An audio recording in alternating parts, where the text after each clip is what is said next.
Good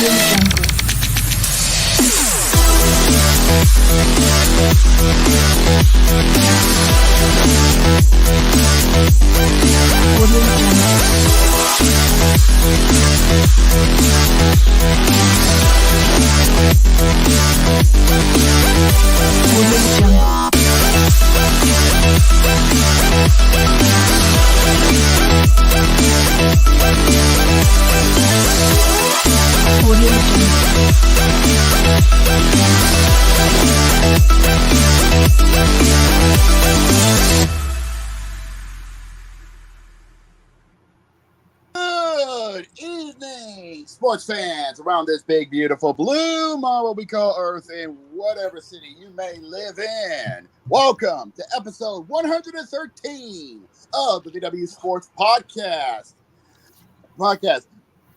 Tonight, you have got myself, JB, the owner and founder of the VWU Sports Podcast and the bar, of course. And, of course, I am not alone to be joined, as always, by my good friends, Carter and Brandon.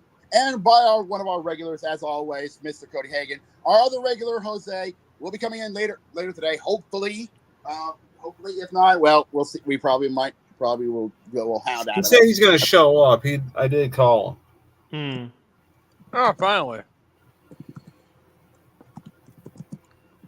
Anyways, but we got a lot to talk about because we got a lot of things that happened over the past week as well, because a lot of things have been happening. Starting off on the hardwood with the NBA, because last weekend was there's something that did happen. There's something that did happen after the episode ended. When the camera stopped rolling, me and I was able to last tune in here. The news broke that someone in the NBA retired. Oh yes, yes. In the NBA, we did have a retirement that happened. It was a big thing that happened when we closed the doors on the.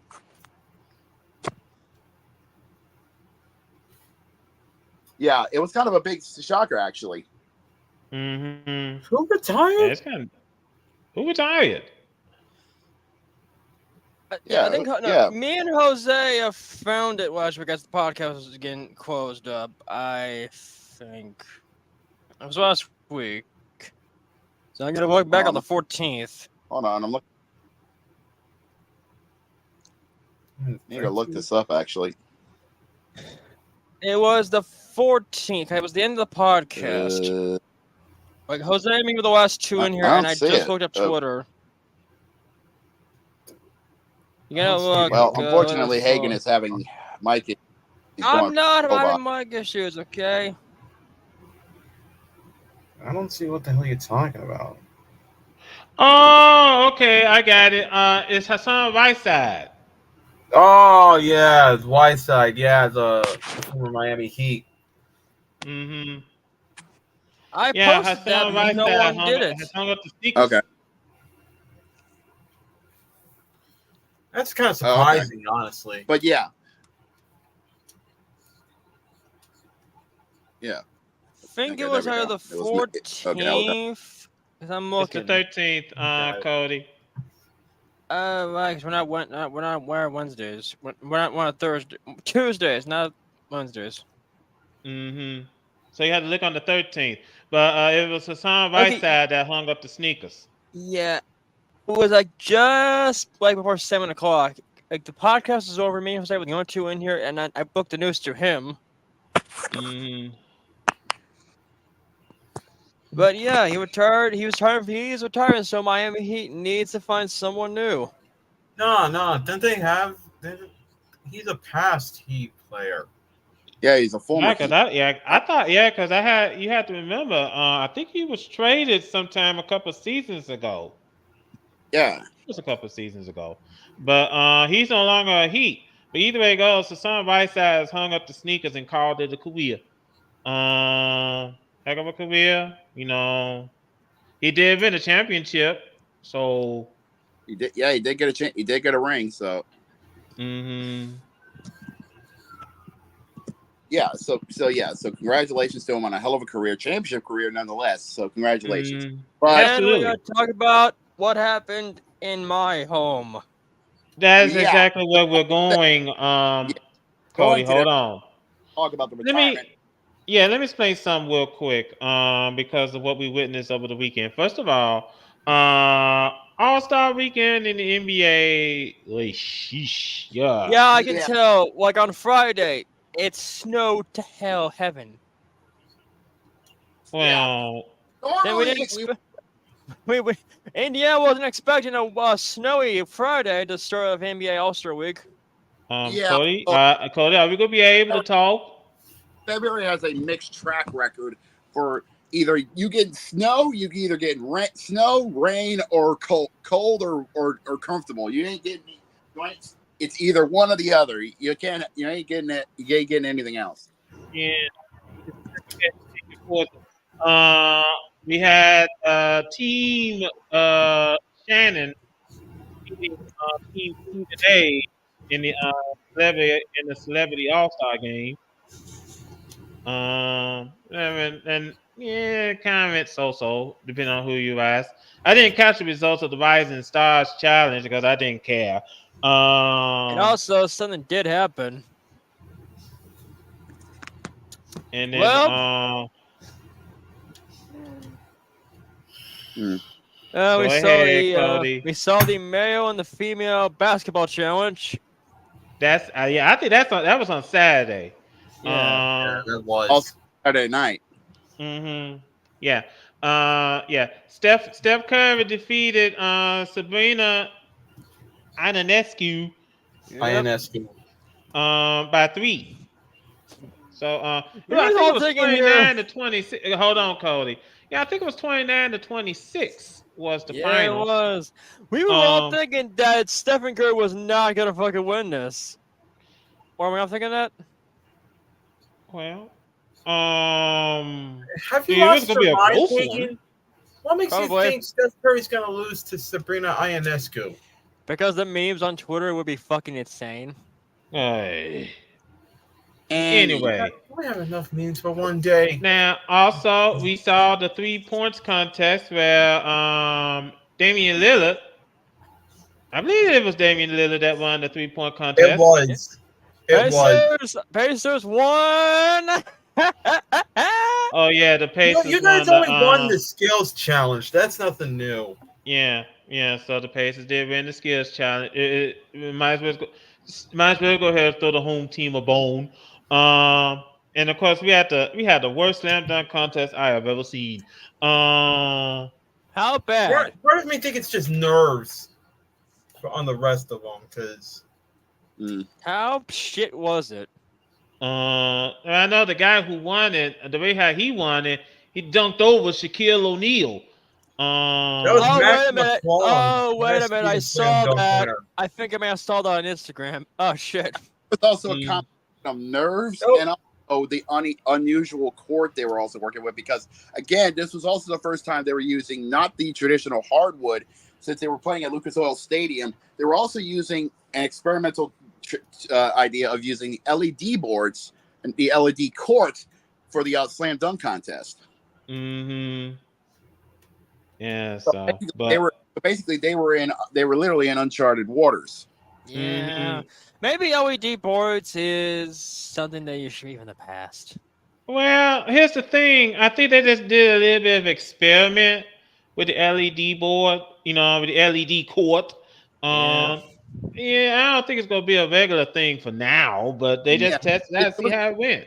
Yeah, it's an experiment. It was experimentation to see how it would fare. I feel like the technology, it could work as a viable replacement, but it needs work. Something did good happen. There wasn't any hackers who hacked the LED boards. So I'm pretty sure that they had. I'm pretty sure they had pretty good security software to make sure that they don't mess up the court. So I'm pretty sure they're good on that point. Now, the next day we had the All-Star game itself, and of course, Seiko Fieldhouse. Yeah, I just want to say, my God, the NBA needs to go back to the drawing board. That game might as well just be a simple middle finger to the fans, because the All-Star game. No, here's the thing. All of us agree that the NBA and the NHL has good All-Star weekends, but unfortunately for this one, the NBA laid an egg. Oh boy. And it was. Let me say Big something. Hold on. Wait. at Let me just say something real quick because you know I can totally look. I get they're trying to get fans to be interested in the game. I totally get it. I understand. But what we saw Sunday was just number one, flat out insulting, kind of insult anyone's intelligence. Because where the hell was the defense? 211 to 186 was the final score. First team to ever do it. There's nothing to be. There's nothing to celebrate about. 211 points. How do you celebrate 390. on that, Hagen? And plus, none of your players are the MVP in the All-Star game. Yeah, I mean, here's the thing, and this thing that's frustrating to me because this might as well just be a simple middle finger to the fans saying we're doing an All-Star game. We don't care about our fans, but we're doing the All-Star game. That's a simple middle finger to them because defense wasn't there. Like I said, nobody's putting any effort whatsoever. You might as well just have the NBA All-Star team play against the Harlem Globetrotters. I mean, it was. All we didn't hear was the whistle of Sweet Georgia Brown. God damn it. Yeah, I mean, it's just that, I mean, where's the defense, number one? And by the way, Damian Lillard was the MVP, and the Hoosier Army just fucking went ballistic. Yeah, so as a matter of fact, I got this article from the from ESPN. It says after months of stressing the importance of having a more competitive product on the court for this weekend's All-Star game, NBA Commissioner Adam Silver doubled down that from Saturday night, declaring, "I think we're going to see a good game in the NBA's annual midseason showcase at Gainbridge Fieldhouse on Sunday." But after the 73rd All-Star game looked exactly like last year's lackluster performance in Salt Lake City, with the Eastern Conference setting the all-time scoring record by becoming the first team to surpass 200 points in what was eventually a 211 to 186 victory over the Western Conference, Silver's annoyance at what took place was clearly on display. And to the Eastern Conference All-Stars, you set the most points, Silver said flatly. Well, congratulations. I mean, sheesh. I mean, and I'll get back to that article later. But I think that the frustrating thing about what happened with this All-Star game was easy and simple. It was lackluster, and that would be the serious understatement of the century. Just no effort whatsoever. No defense, and just turn to a simple. Just might as well just do an arcade game next year. If you're going to score that many points, you might as well just do an arcade game. So basically, what you're saying is Indiana tried to put a good All-Star game, but couldn't. No dice. It's just no effort. There was just no effort there. Period. None. I mean, like I said, nobody cared. Bad. It was just bad. Yeah. Like we always say, like the NBA and the NHL at least put some effort in their All-Star games, but on that abysmal display, they're gonna be like going back to the board. It's like, okay, we need to fix this and fast, or else we're gonna be just like the NFL. Everybody's gonna be saying cancel the All-Star game. Like, okay. Yeah, and the worst part about it, next year's All-Star game is in San Fran. Oh boy. When was the last? And everybody remember the last time they were in San Fran? It was officially a shit show. Let's just say that Vince Carter made one of the announcers. Yeah, okay, time to go home. Everybody go home. Yeah, it was the night Kenny the Jet Smith uttered two of his most famous catchphrases. The first one was "Let's go home, ladies and gentlemen." And then the second one was "It's over." Yeah. Now then, we do have some news to report outside the All-Star game. First of all, the NBA won't be back in session until Thursday. Yeah. So, Monday. Yeah. They took Monday, today, and tomorrow off to help let the 30 teams breathe. Rest up. So basically, no games tonight. Today and tomorrow, which sucks, but that's a good thing because now that the dust has settled, thankfully, of the All-Star game, we are now officially in the second half of the 2023-2024 NBA season, which means things are about to get very, very, very interesting. Which Well, means hold on, Jacob. Before you dive in, there's one thing we need to report. We have a filing. This came out of Brooklyn. we haven't even gotten to the end of the season, and already somebody's getting the axe. Yeah, this came out of Brooklyn. Yesterday, Brooklyn fired their head coach Jacques Vaughn. Yesterday, been relieved of his duties, and his replacement for the time being is former UConn head coach Kevin Ollie. Here's what I'm gonna say about this. It's like Brooklyn getting rid of Jacques Vaughn. This I'm not surprised. Because what the hell do you expect to happen when you give him a roster that they're just no stars that you just traded away for whatever the hell this team is meant to be? Because for the way I see it, with the Brooklyn's roster, I hate to say this, but outside of Nicholas Claxton, as talented as they are, they're undersized. Knowing a certain friend of ours, a certain Brit, he's probably jumping over the moon by now, knowing that Brooklyn is basically basically the island of misfit toys. Yeah, let me just say something real quick. Hold on, Cody. Let me just say this real quick because I mean you can pretty much saw the handwriting on the wall for Brooklyn, especially the last game they played, which was on last Wednesday. They got hammered by the Celtics, 136-86, ladies and gentlemen. Like I said, it's number one. Yes, Brooklyn got talent, but the problem is that they're undersized. They're it's like basically, I'm sorry, basically having Hornswoggle facing up against the Great Khali. Oh God! I didn't know something that did happen. I didn't want to have anybody. I didn't want to insult anybody. Well, and something that did happen. Hold on, Cody. Let me just also say this because it doesn't help that Ben Simmons is nowhere to be found. And that's another problem. And I've been harping on this the entire time. Ben Simmons is just holding them back. Why do you think we got rid of him in New Orleans and we've been getting better? You know something? Let me just say something real quick because I saw First Take this morning.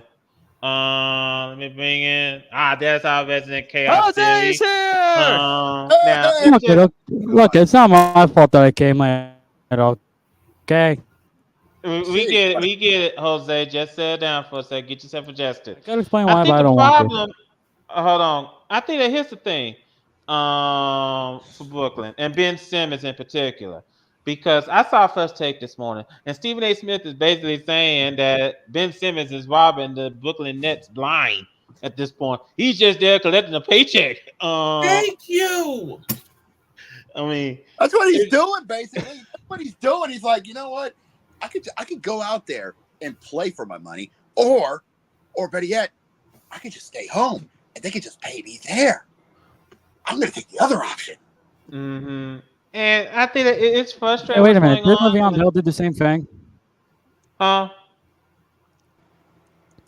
Oh, let's say, wait, hold up. Didn't Le'Veon Bell do the same thing? And look what happened to him. Burn. Oh, that's a good point. There's something that did happen, but I don't care. Hold on, Cody. Hold on, Hoosier man.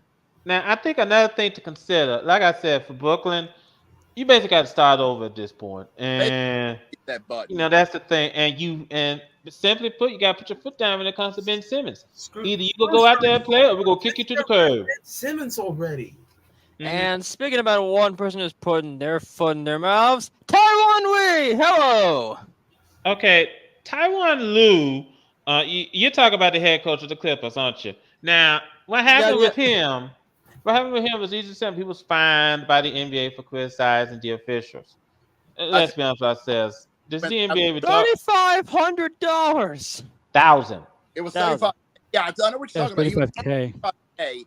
for complaining about the officiating after they won their matchup. Against Golden State. Against the Warriors of Golden State. Normally I would be like, well, I would be on him like Cody is, but to be honest, NBA refs don't have a good reputation. So yeah. I've taken the criticism with a grain of salt, you morons. Yeah. So take it with a grain of salt.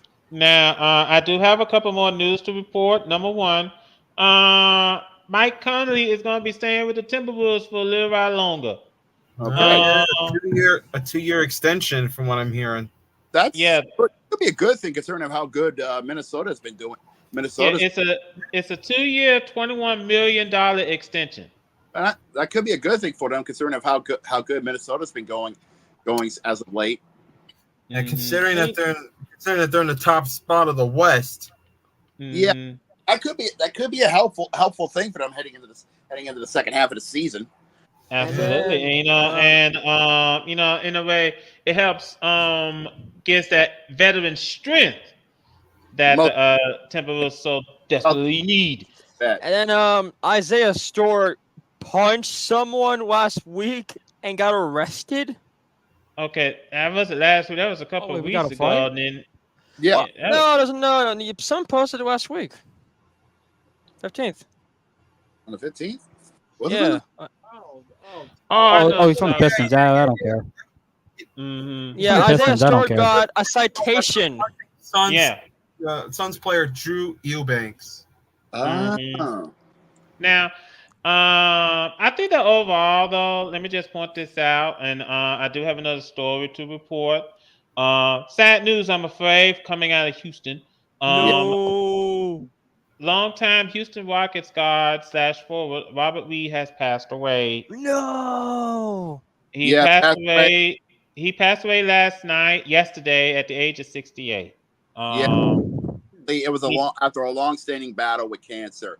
Cancer is taking another one. Damn. No.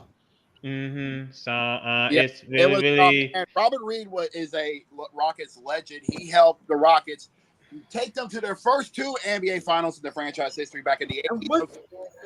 Their finals appearances were during the juggernaut Boston Celtics. Yeah, and what concerns me was that 5 years in, he announced his retirement due to religious reason. That's kind of concerning. Honestly, it wasn't for his religious reasons. How many championships and how many titles he would have won? He would have won if he would have kept going if it wasn't for religious reasons. Well, also let's keep this in mind, fellas, is that this is the guy who helped lead the Houston Rockets to 2 NBA Finals appearances during the 80s. Unfortunately, during those times, he ran up against Larry Bird and the Celtics. And the Larry Bird era. We all remember that.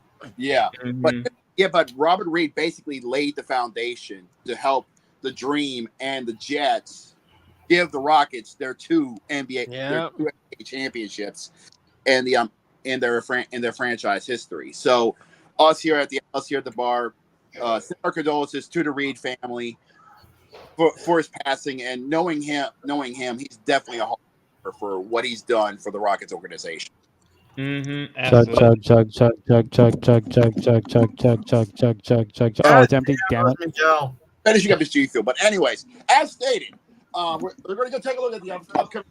Since All-Star break has came, the NBA has made the right choice of letting the young 30 teams in the NBA take a couple days off. Let them rest. Let their big. Jose, there's no games tonight. So that means no games tonight. I know that.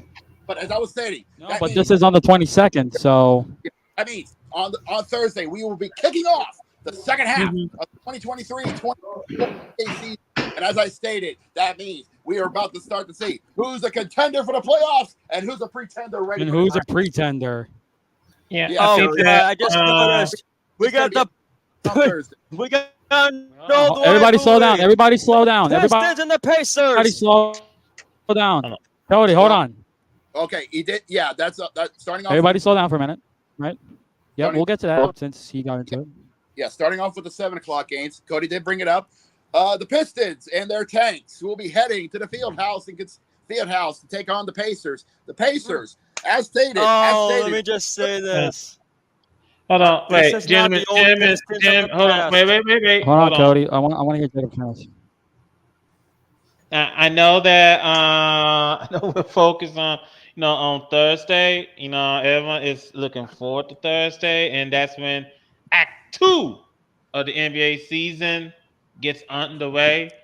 And I think that obviously key games to look out for, because there's no sense here we're gonna look over through them all. But there's some key games that's really that should be really interesting to see. For example, we got the Knicks and the 76ers on Thursday.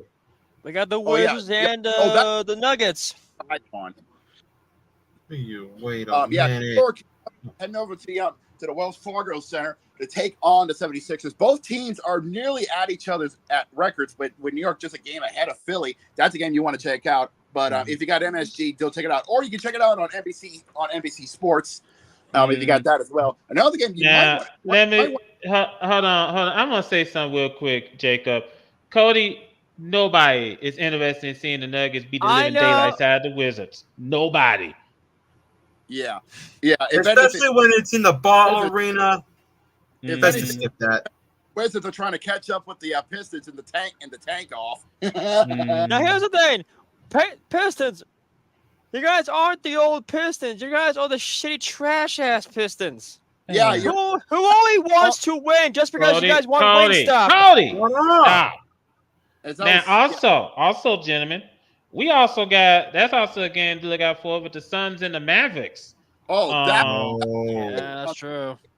At 7:30 over at the American Airlines Center. Both teams, like I said, both teams like the Knicks and the 76ers basically evened up in the record. That is So really interesting. go for the West in the Western Conference.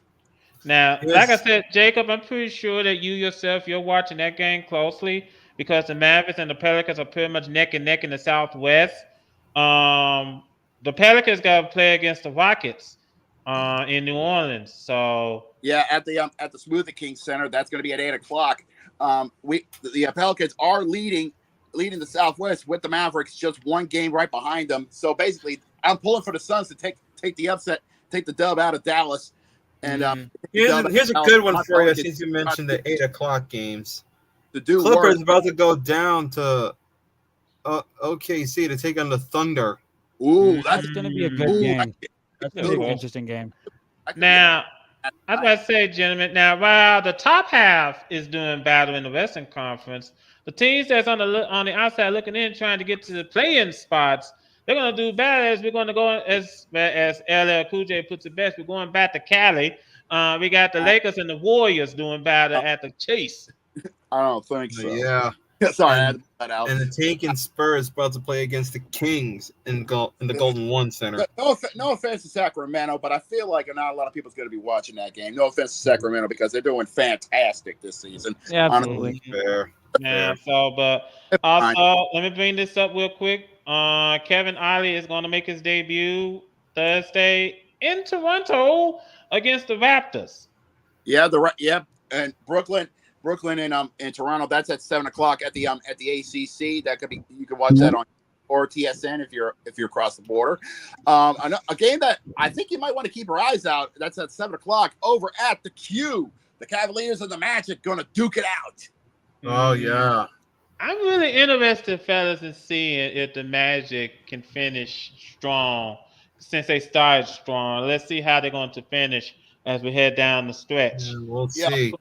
Most definite. Another thing to look out for is, well, I think it's best to head up to the Windy City as the Bulls play host to the Celtics. Ooh.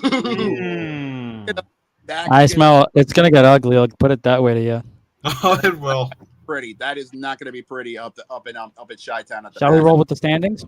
Yeah, why not? Yeah. Standings as we said, we are heading into the second half of the 2023-2024 NBA season. As stated in the East, Boston still controls their own destiny, holding into the top slot of the Eastern Conference. But as we start the second half, things have been changing. We've seen a lot of big changes before we went to All-Star break. Yeah, we have. Yeah, And Cleveland. shockingly, the Cavaliers has taken number 2 in the East. Yeah, the Cavs. Yeah, it doesn't help that the Milwaukee Bucks pretty much forgot how to win a game. Oh, gee, I wonder why. I wonder why. Is it because of their players? No, it's because of their shitty ass owner. No, is it because of their own? No. It's because they have Doc Rivers as their head coach. Yep. But speaking of, Indiana is looking back to 6th spot. But how long are they going to be taking it since both Magic and the Heat are nipping at their heels? Yeah, but both Florida teams are right behind your heels, Cody. So definitely be careful. They are catching up to Philly for the 5 seed. They're 2.5 behind Philly, who are basically half a game to New York. So basically, that matchup between New York and Philly on Thursday is going to be a fight for the 4th seed in the Eastern Conference. Yeah. And then from 9th to 13th, you got your usual suspects: Chicago, Atlanta, Brooklyn, Toronto, Charlotte Hornets, Washington. Well, actually, here's the thing: Brooklyn. They're like what, 3 games behind? No, 2.5 to Atlanta. 2.5 behind Atlanta. Wow. They could sneak into the 10th spot if Atlanta somehow self-combusts. If they bomb. Yeah. Or they tank. Well, Why don't you think I said self-combust, you idiot hooser? Okay, tank, fine. Yeah, and also keep this in mind. Some of these teams, you better not sleep on some of these teams. Now, Absolutely the not. Hornets, the Wizards, and the Pistons, you can go ahead and hibernate until spring. Yeah. Okay, there's some nice warm blankets. Let's head to the West. Yeah, the West. The West. That's a Mind different. if I hold this down, Jacob? It's basically a revolving door of who wants the number 1 seed, because No, Milwaukee is having issues. Minnesota is having some, happiness. Yeah, they're having a crumb of happiness because Oklahoma City is catching up to them by 1.5, while LA is behind it by a game. The Rangers are behind it by Denver is behind by a game. Phoenix behind it by 3, and New Orleans is tied with Phoenix for the 5th seed. But here's a crazy thing. Look at the streaks that 6 of the 7 teams are heading into the All-Star. Well, 39-16, 37-12. No, I meant I said hold on. Most of Minnesota 4-game winning streak. Pelican. Oklahoma with a deuce. But the Mavericks 6 games in with that winning streak heading into this part of the season. Not to mention the Lakers on the 3-game winning streak themselves. Yeah. Well, on the other side of the coin, Denver's lost 3 straight, so you got to pick it up, boys. I'm just saying. And the Jazz is pretty much fading away at this point with their 4-game losing streak.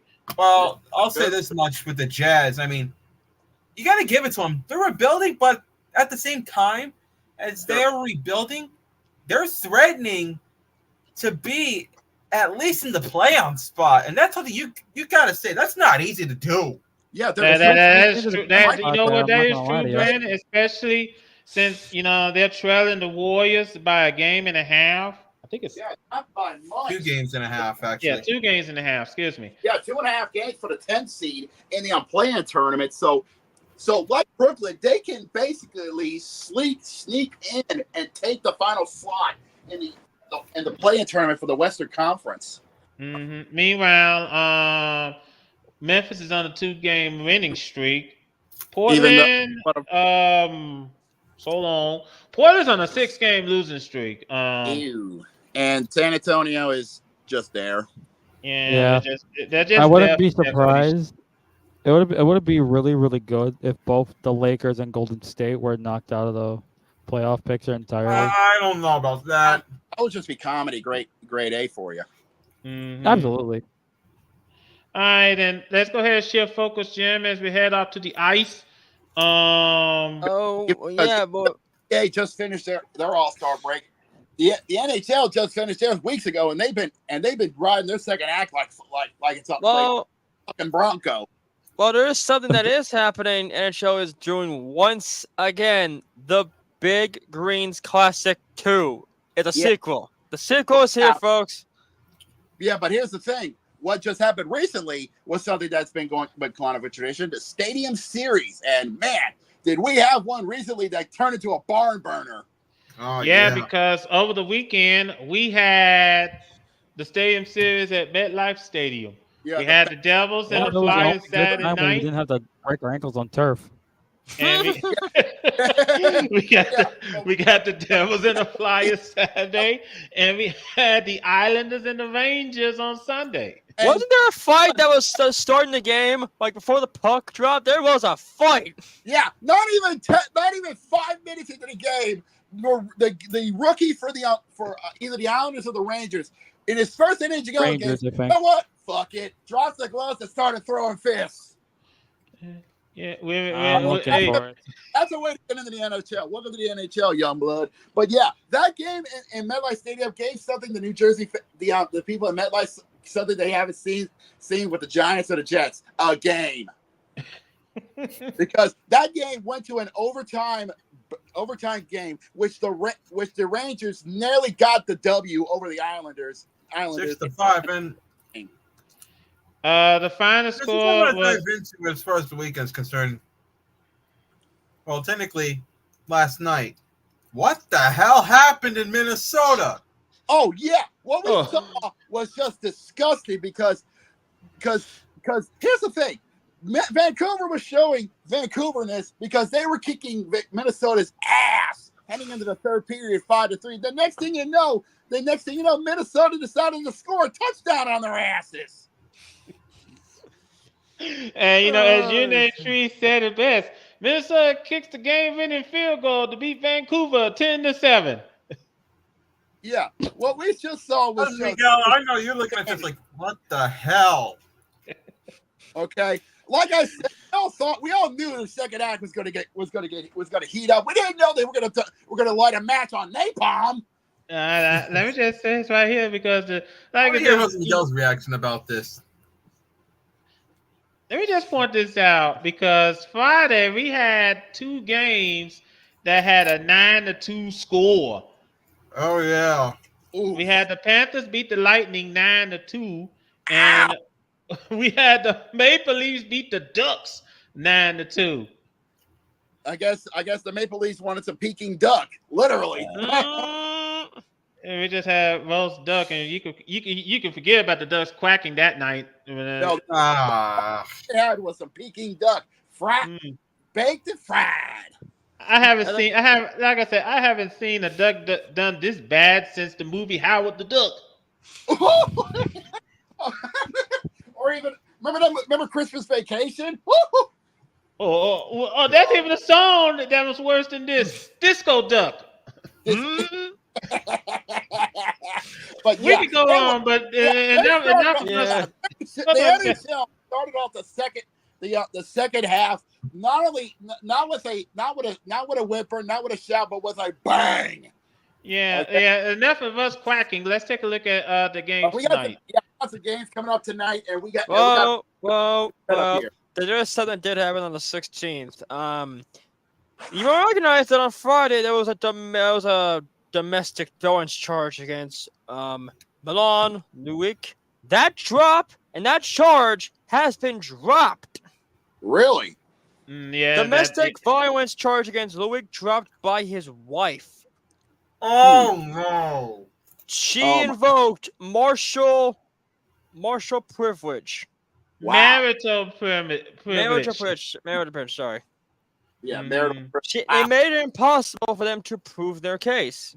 Damn. Well, when you have a victim that doesn't want to cooperate, there's nothing much you can do. Yeah, basically she's just saying, "Nah, I don't want to do any more with this shit." Yeah. Yeah. So, yeah. There's really nothing much else they could do. Let's go ahead and run the scoreboard tonight. We got games coming up tonight. A lot of games on the ice tonight. And it starts off. Hold on, everybody, slow down. As I'm saying, with this schedule you got here tonight, you're basically spoiled for choice. Yeah. Starting off, up at Madison Square Garden. This game honestly one of these games could be spoiled game of the night, but this one's got a heavy choice. You got the Rangers and the Stars duking it out in the world's most famous arena. Of course, and of course, also at 7 in the nation's capital, you got the Washington Capitals, ironically, playing host to the Devils. To the Devils of New Jersey. Honestly, and then the Capitals feels like that's I feel like that's one of DC's one of DC's glimmers of light. But I give them respect for that. Also tonight at 7:00 at PPG Paints Arena, the Penguins of Pittsburgh will take on the Islanders of New York. And Islanders, you must be pretty happy. Congratulations on having the All-Star game in the UBS Arena. Oh, that's right. Yep, we can. That's in 2025. The Islanders will be hosting next year's. No, that's in 2026 actually, because that's ESPN. Yeah, ESPN says 2026. Oh yeah, 2026. The All-Star game will be going to UBS Arena and at Belmont Park. So congratulations to the Islanders. Anyways, wrapping out the 7:00 game, the Panthers of Florida will be hosting the Senators of Ottawa over at Sunrise. That might be a game. That might be a sleeper game. We don't know for sure, so we keep an eyes out on that. Absolutely. Yeah, and also to keep an eyes on is the game over at Winnipeg as the Jets playing host to the Wild. Let's see. Can the Wild score 10 goals against the Jets this time? Hell no. We saw what they did to Vancouver last night. I doubt it. And speaking of the team they scored 10 goals on at the Ball Arena, this actually might be a game they actually might be wanting to watch. They're going to take on the Canucks. Will be heading down to Colorado to take on the Avalanche.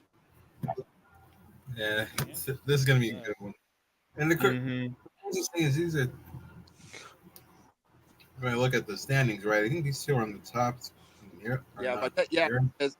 I know what he's talking about.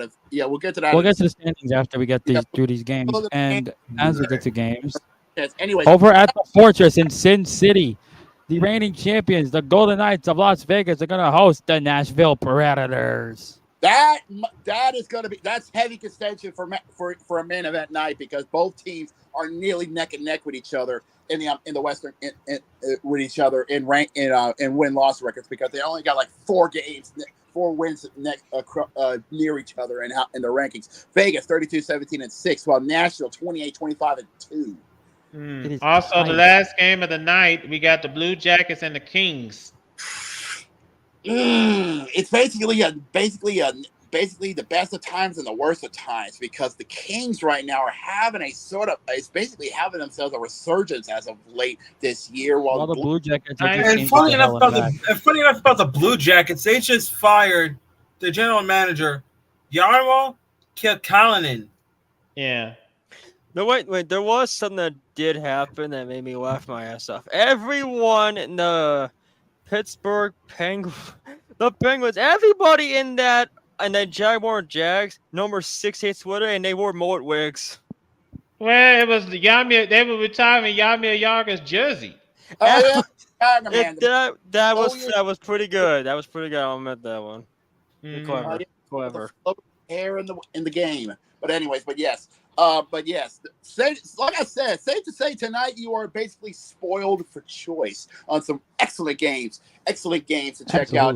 Of ESPN Plus, and I urge you to pay to get the $10 to get it. You got yourself games aplenty to check out here tonight. Shall we look at the standings? Let's check out the standing. Let's do that. If I take a look at the standings, starting off in the Eastern Conference, basically you got fuck. Not 3, not 4, Damn!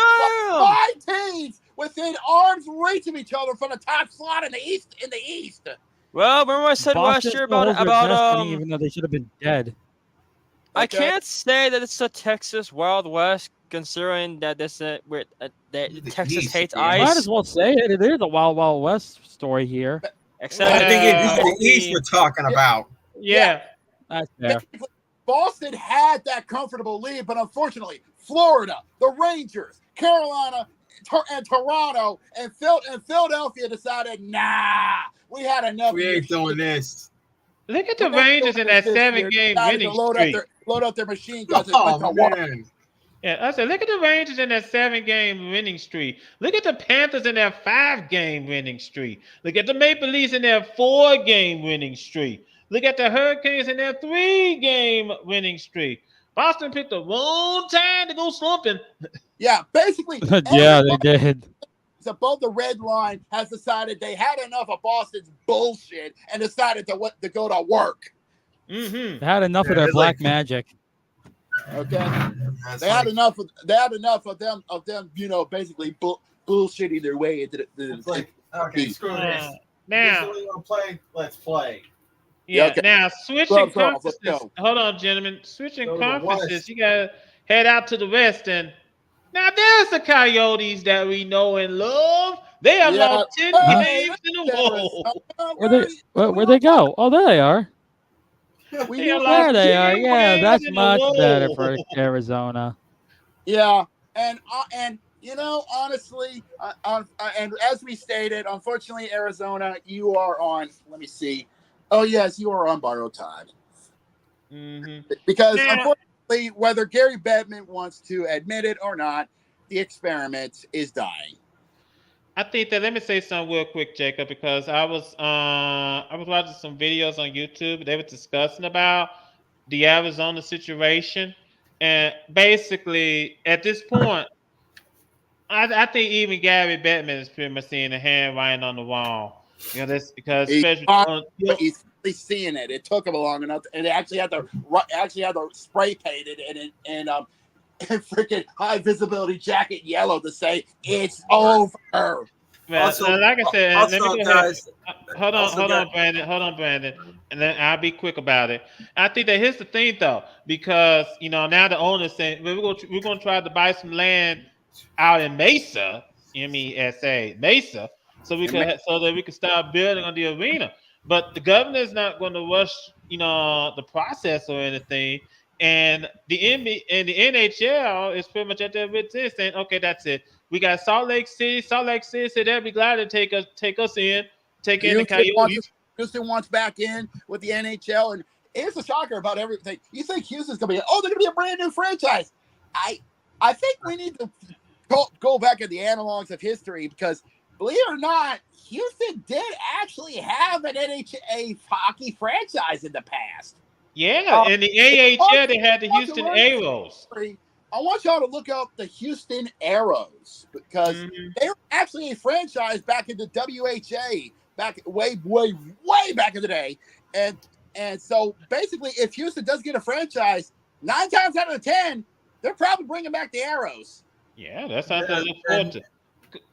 Go ahead, Brandon. As I was gonna say, check out those 7 teams outside of St. Louis. They're like in arm's reach of each other in the West. Yeah. The Kings, Oilers, Vegas, Winnipeg, Colorado, Dallas, and Vancouver. Yeah, and as I stated a couple of weeks ago, Honka, our resident Canadian friend Honka was basically saying that when Edmonton lost their 16-game winning streak and said, "Oh, the season's over, we're all dead." I hate to break it, and we said, stop whining.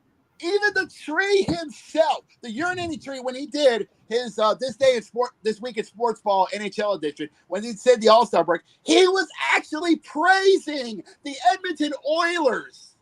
Okay? And he has no love for the Edmonton Oilers every once in a while, but he actually gave them praise for how good they were actually doing. Okay? Absolutely. And the Oilers, they're back on their winning streak. They're on the 2-game winning streak now. Yeah, that is true. And I'm asking again, who expected Vancouver to be at the top of the West? And guess what, Hako? I'm taking a look at the standings. They're 1 game behind the reigning champions. 1 game. So I suggest get off the liquor, and get back on that hype train. Because they're 3 points behind Vegas for number 2. Yeah, get off the alcohol. Oh, sweet mother of God, what happened in Chicago? Get back on that hype train, my friend. Chicago is last. Leave Chicago out of this. The less talk about Chicago, They just disappeared. Yeah, and I have to ask this again. What the hell happened with Vancouver? I don't know what the hell's going on with the Canucks, because even your Tree is asking the same question. What's going on with Vancouver? Yeah, they They've lost converted to 2 in a row. Satanism. They got in the same book that the Eagles got, I guess. I guess Uh, they hit their peak, and unfortunately they hit the bricks literally, and unfortunately Quite it's literally, yeah.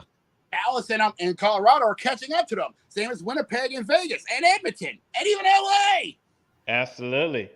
So I mean, Okay. and we're heading down the stretch. NHL getting themselves ready. We're in February, and this is definitely a wild west out of those 7 teams. We don't know. So basically, for all of us, we don't know what's going to happen. We don't know who's going to the dance in April. So basically, we're just going to be along for the ride. And honestly, I love it. We're all as blind as you are. It's going to be. So we head to the department this time to the college level. Yeah, let's go to the college boards because let's go back to the course and go to the college hoops because unfortunately, I think Jose might have gotten a stomach ulcer because of all these upsets. You know what's kind of crazy? Well played, Carter. Well played. You know, here's the thing: we are now at the end of February, and you know what's happening next month?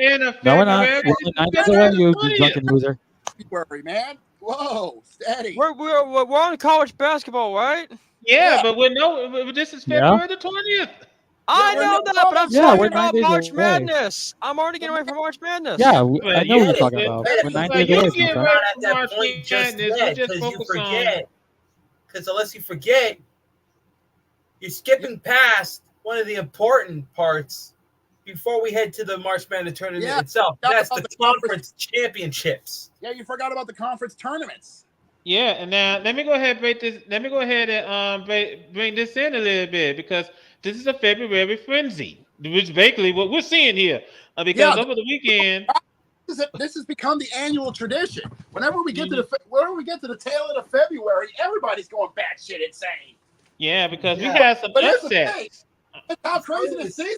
February, Saturday, January. We have just heard that the BYU got skunked by Oklahoma State, 93-83. Oh, that's nothing because my LSU Tigers took down number 11 South Carolina 84-83. 64-63. Hold on, Jacob. It's 64-63. Oh, 64-63 on the road. I'm saying this now. Do not sleep on LSU men's basketball because their head coach is building something mean. Oh, yeah. Now, also, let me go ahead and bring this up because we did have some upsets. Number one, Iowa beat the number 20 team in the country, Wisconsin, 88-86. Hawkeyes taking down the Badgers. And also, we saw the Southern Illinois Salukis defeat the number 23 team in the country, Indiana State, the Sycamores. At that time. 74-69. I'm pretty sure you guys can classify this as an upset. Kentucky has ticked down Auburn by 11, 70-59. Ow! Body shot. But these upsets are coming, and these upsets have been furious. They have. Also, especially Sunday, on Sunday. We had not one, but two huge upsets, and the biggest one came out of Columbus. Yeah. The Buckeyes beating Purdue 73. Down goes Purdue! Down goes Purdue! The number 2 team in the country goes down! Yep, 73-69. What are you taking for everybody? That's nice. And then FAU, Florida Atlantic, just got skunked by South Florida, 90-86. Mm-hmm. The sad part is that it was in the Youngling Center, so I guess most of them were drunk. Oh boy.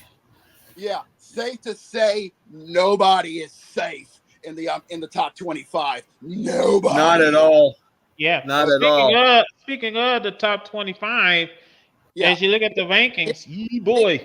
This is coming from yesterday, right from yesterday. This is coming from Monday from the AP Top 25. UConn is still holding on to the top slot, but in a big shot, since the upset, Purdue takes the tumble, but only one slot. Thankfully, thank God for them, because the Cougars of Houston takes the second slot in the top 25. Yeah, followed up, as you mentioned, by Purdue. Then Arizona, number 4. Volunteers jumped up for 5, and then number the 5. fifth. Iowa State, the Cyclones, takes number 6. Marquette takes number 7 in the nation, followed by Duke at number 8, Kansas number 9, and the Tar Heels of North Kakalaki takes number 10. Yes, Absolutely. And the remaining ones: Baylor at 11, Illinois 12, Alabama jumped from 15 to 13, followed by Auburn, Creighton. Dayton stays where they are at 16. Kentucky jumped up from goes up 5. 22nd, 17. St. Mary's stays at 18. The big jump is San Diego State, up to 19th. South Carolina, Wow. a big tumble. They take the biggest tumble from 11th to 20th. Ow. Yeah. After Washington that, State is ranked now at 21st, followed by Colorado State. Texas Tech, hello. Yeah, Number 23. The Gators are at 24. Brandon, do it. Chomp. Yeah, And BYU at 25. That takes the final 25th slot. So, yeah, like we said, don't be certain you're staying in that slot, because, like we said, the February frenzy is just nearing its completion, and then we get started on the conference tournaments, and then the madness begins. Yes, sir. And speaking of that, we got games coming up. As far as the top 25 is concerned. Yeah, let's starting off at 7. The Volunteers, number 5, is facing Missouri. Yep, tip-off in just about 3 minutes over in Missouri. The number 5 team in the nation, the Volunteers, head over to Missouri to take on the Tigers. Yes, yep. And at 8:30, the top-ranked team, UConn Huskies, the defending champions, about to go into the house of the Jays as they face the 15th-ranked Creighton. Could we see a giant upset here? The upset of all upsets and take down the reigning champs. We've seen Purdue take the L last week. Can Creighton pull off a Buster Douglas? Good question. And at 9 o'clock, number 11 will take on the 25th ranked BYU. That was one of them. Baylor. That is at 9 o'clock on ESPN. 11th ranked taking on the 25th rank. And here's another bloodbath for you. And it's gonna be in Lubbock as the TCU Horned Frogs going up to Lubbock against the 23rd ranked Texas Tech. By the way, man, did they pronounce it Lubbock? Yeah, Lubbock. Yeah, and here's the thing. But you get my point. Have the same record at 18-7 heading into Lubbock to face off. So basically, safe to say at 9 o'clock on ESPN2, those two are going to be merciless. Well, hold on, gentlemen, before you go too fast, don't look over what's going on in Logan, Utah. We got San Diego State and Utah State. Oh, you're right. Aztecs are heading to Utah State playing host to the 19th-ranked Aztecs of San Diego State. And then in the main event slot, it's going to be a late 11 o'clock. St. Mary's, the 18th ranked, playing host to, I believe that's San Fran. Yeah, the San Francisco Dons. Yes. And this is the crazy part. And I just saw this looking at their conference. San Fran and St. Mary's are 1 and 2 in their standings. In the West. Ooh, that's a heavyweight fight right there. Yeah. Here's another thing that's crazy. St. Mary's in their conference is undefeated, 12-0. Mm-hmm. Yeah, but they better stay focused, because I was about to say they better stay focused. Not only do they have to worry about San Fran, they also have to worry about Gonzaga. Oh yeah, Bulldogs and Gonzaga. Yeah. That's what it's something to look forward to. Let's go ahead and switch from the men to the women. Flip the court here. Let's have the ladies side of the courts, because the ladies, hey, they can bring just as many upsets just as the men. Yeah. Rick, just Before as we go much to heart the score, attack. hold on, gentlemen. Before we go to the scores, I do have some news to report. I just saw this myself. Nebraska is in a lawsuit. Yeah. Uh-oh. Well, This story is going to be kind of hard to believe, so brace yourself. yeah. Let me read this for you. This is A coming from Yahoo. former, hold on. Lumber. A former Nebraska women's basketball player accuses Coach Amy Williams and athletic director Trey Alberts of not taking appropriate action when her sexual relationship with an assistant coach became widely known. Oh! Hey, okay. Full story here. This is coming from Yahoo Sports. What? So basically, Ashley Scoggin, former Nebraska player, is a former guard for the Nebraska team, is filed a civil lawsuit in the United States District Court that alleges coach Amy Williams and athletic director Trev Alberts did take proper action after they found out about her sexual relationship with Dennis associate head coach Chuck Love. According to the suit, Love allegedly honed in on Scoggin, and eventually the relationship became sexual, which Scoggin said she was afraid to back out of for fear of retaliation if she refused to participate. Meaning rape. Williams declined to comment, and neither Alberts nor Love responded to requests for comments. The Associated Press reported, and I quote, "It is very troubling and serious subject of predatory coaches that pursue sexual relationships with student athletes." Scoggin attorney Maureen Chalupka said on Monday, quote, "There's an enormous imbalance of power between the professional coaches and student athletes. This is something that is well known in 2022, end quote. Mm-hmm. Jose Miguel, I got to hear what you got to say about this. If you're still up. Oh, give him a minute. I think he might be having some connections. Anyways. Oh, jeez. No, I don't have any connection problems. I just rather leave it alone. You get me? I don't blame you. I ain't a I don't blame him on that one, but yeah. Oh, anyway, boy. He wanted from the quotes from the attorney. Certain Division I universities that operate at the top level are well aware of the harm that comes from this kind of a predatory situation, and there are strong onus on the university and on the coaches to prevent this from happening. And heaven forbid it does happen, to address it correctly. Now, university spokesperson Melissa Lee said the school was made aware of the lawsuit Monday. While the university does not comment on the specifics of pending litigation, it does not agree with the allegations contained in the complaint and intends to vigorously defend this matter. Okay, then this will be interesting. By the way, what's her name again? Scoggins? Yeah, Yes, Scoggin is now at UNLV. Ashley Scoggin she is if I actually read this correctly, on the same day that Love was suspended with pay in February of 2 years ago, Scoggin was dismissed from the Cornhuskers after just two seasons. She is now currently playing with the Rebels of UNLV, while Love resigned 3 months after his suspension. All right. Well, I think I've seen enough of that. I've Please. seen enough of that story. Let's move on. To help wash out that crap. Good Lord.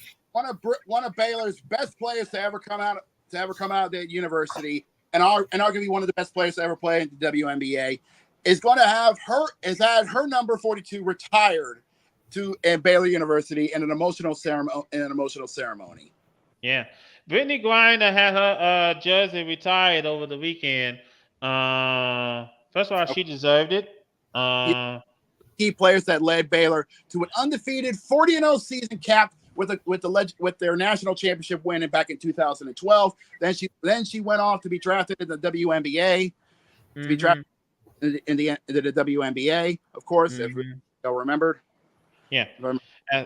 Yep. Vitamin, she's still playing as today. She plays for the Phoenix Mercury. So she had a heck of a college career. Even I've seen reports that her and then head coach Kim Mulkey didn't get along. It was kind of a rough time for her in Baylor, but honestly, she still said it's something that she never regretted. Also, can we? And speaking of, since we're in the women's side of college basketball, can we go ahead and congratulate Lady Hawkeyes Caitlin Clark for shattering the scoring record? Absolutely. Boy, she scored what 49 points on that record-breaking night. Clark of I. Yeah, I'm just reading this now. Yeah. Caitlin Clark can do a lot of things, including sell merchandise. On the same week, she broke the NCAA's Division I women's scoring record. Yeah, she also broke Fanatics' top selling college athlete, became Fanatics' top selling college athlete in the name, image, and license era, going back to 20. Which is honestly impressive because the former record holder was Shadua Sanders. Now, also she's closing in on the all-time record of most points scored. And you know who hold that record? Pistol Pete. The late great Pistol Pete from LSU. God rest his soul. Pistol Pete Maravich. Underrated. Didn't get the recognition he deserved. I'm saying it now and forever. There's a reason why we named our arena after that man. Yeah, absolutely. Now then, let's look at the top 10 from the AP top 10 on the women's side of the ball. First of all, South Carolina, boy, I don't see anybody knocking the Lady Gamecocks off that mountain anytime soon. I know LSU came close to doing it. You'll be surprised. Ever since then, they have basically galvanized themselves, and they are still holding on to the top slot with a still 25-0 perfect record. Meanwhile, hold on, Jacob. Let's save everybody some time because the top 6 did not change. South Carolina's number 1, Ohio State is number 2, Stanford is number 3, Iowa is number 4, Texas is number 5, and NC State is number 6. Basically, nothing's changed since last week in the top 6. Meanwhile, the rest of the top 10, well, that's a different story. Yeah, because USC's on a 6-game winning streak. I think it's 6 or 7. They are now 7th in the nation. Nice job, Ray. Your Lady Trojans are doing something good as well. And you got Vatech at number 8. Vatech, the Lady Hokies are at number 8 in the nation. Then you got the Oregon State at number 9, and Kansas State takes the 10th slot takes the 10th slot in the top 10. Nice job. Absolutely. Now then, I believe there's only one game in the top 10. It's at the third quarter right now as the Lady Sooners, the 23rd rank, is playing against Cincy, the Lady Bearcats. Went on so far. 9 minutes of change left in the third quarter. Oklahoma's barely got a 12-point lead over Cincinnati. That game is on ESPN Plus if you do have it. So I suggest if you have it, go check it out. It might be a game you might want to keep an eye on. Absolutely. Now then, we're gonna go ahead and go from the college basketball to hell on out to the Diamond because we do have some news to report. Number 1. Let me clear my throat. There we go. First of all, we do have a contract to announce. Ahmed Rosario, the former Met, Ahmed Rosario, is heading back to the East, but he's going to the American League East as he signed a year worth of $1.5 million with Tampa Bay. It is basically a tryout year for Rosario with the Rays to see if he could continue to produce fruit with Tampa Bay Baby Blue. You said try it. I say prove it. This is a prove it year. Step up to the plate again in Tampa Bay. Yeah, I wish him the best of luck. He's playing in the empty tune of a stadium known as Tropicana Field. I do wish him well. We're on baseball. Yeah. Yes, we are, Cody. Sorry about that, folks. Cody, may I please, before you decide to go, who's your man? I'm not First, going Hoosier man. No, I had to shut my mic off because, off camera I was getting Wendy's. okay, sure, cool. Anyways, another big ordered? news in the free agency market is that one of the big guys that hasn't been taken on the free agency market is now being negotiated. Blake Snell is finally getting negotiated by not one but two teams, as the Yankees and the Giants have started putting offers up for the pitcher. All right, That's interesting. Not only that, but I've been hearing that the Angels was trying to get him as well. Yeah, the Angels were also putting up offers as well. No, they're not going to pay him. I don't know why you think the The Angels of heavy Anaheim are favorite going to fucking in get San him. Francisco and the Bronx. Now, I do have some news to report. Everyone remembered the late great Harry Carey. You know, I do. The Chicago legend. Yeah, the man who coined the phrase "Holy cow!" The man who led WGN Sports into a great legacy. Not to mention the fact that every home game in the seventh inning, he leads the crowd and singing "Take Me Out to the Ball Game." Well, and a man who had one of the most legendary phrases about, of course, the Cubs is unfortunate curse with not being able to make the World Series, which is, of course, quote, "Sure as God made green apples, one day the Cubs will win the World Series." That was 2016. And someday will be soon. Now, why did I bring up Harry Carey? Well, his great grandson is going to be working some games. He's going to be the announcer for the Oakland A's. Oh, you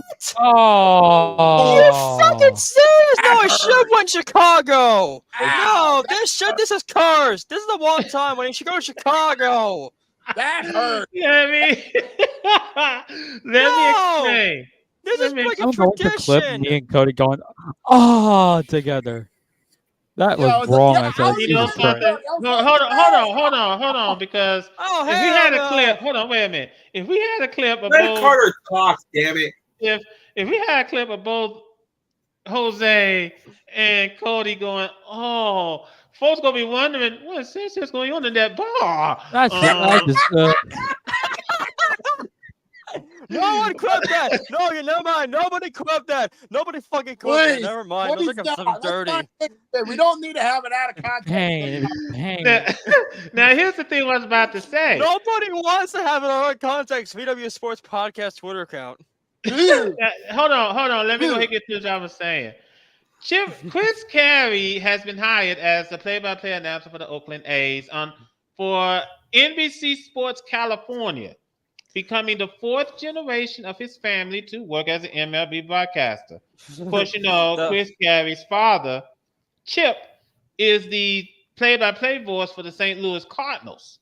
And, of course, Chris Carey's father, Skip, he used to call games for the Atlanta Braves for 32 years. And then we also know his father was the man who was the caller for the Chicago Cubs. So basically, he's following in the family's footsteps. The problem is the Oakland A's are having a hell inside because nobody fucking wants him. But here's the thing. Hold on. First of all, number one, hold on for a second. Let me get through it with Chris Carey for a second. Because the commentary team for the Oakland A's is now Chris Carey, Jenny Carvda. We spoke about her last episode, the first female commentator for the Oakland A's. And former big league pitcher, Dallas Braden. So that's a good lineup, honestly. That's a really good lineup. Now, that is as for the baseball team itself, here's the thing, and now they're putting up a story saying that Sacramento is leading in the to be the temporary home for the Oakland A's, and the first thought that came to my mind, I said to myself, boy, that meeting with Oakland did not go well, so they had to come up with something. I wonder why. I mean, speaking of, I wonder hold why. Hold on, Cody. Now, here's the thing. And I think that the problem with Oakland is easy and simple. We've been through this before. We have discussed this before. When MLB decided to approve the relocation of the Oakland A's to Las Vegas, number one, we have not seen the shovel hit the ground yet in Las Vegas. Nope. Number two, the site in which they're going to build the stadium has not been cleared. The hotel is still standing. Yep. So, plus, there's not been a set date for it to be demolished. and that's the thing. There's a date for it to be closed, but we haven't seen a date yet for it to be demolished, like you said. Now, here's the thing, and we often brought this up numerous times. Number one, you can't build stadiums in a hurry. Yeah, So it takes time. It takes time. It takes effort, and they have to look for a deal. For Oakland's got to play somewhere until the stadium gets built. ... If it gets built, because the mayor of Las Vegas already said it. We're not interested. Yeah, they don't want it. They already got it good enough with the Knights and the Raiders. Yeah, but like I said, they're still paying for the Raiders stadium. Yeah, they're still paying for the Raiders. So do us all. So yeah, no. Now I think that here's the thing, and we'll move on. But I just want to bring this up. Also, going on at the same time with Oakland dealing their mess, now you got the Arizona Diamondbacks threatening to leave Phoenix. What? Okay, that's kind of sketchy. I don't understand. Why do you want to move the Diamondbacks? That's kind of sketchy. The Diamondbacks are good, and Chase Field looks awesome. Yeah, there's nothing wrong with that stadium. Oh, in the outfield, it looks amazing. Yeah, there's nothing wrong with that stadium. It's perfect. It's chef's kiss, beautiful. Yeah, and it's already renovated and it looks amazing. Why do you want to move? Why? Money. Oh my God! Oh my God! They're getting greedy. They are idiots. Now, also, in fact, I actually read we're threatening to move if we don't get more money. For the way I see it, guys, just looking at this, I think.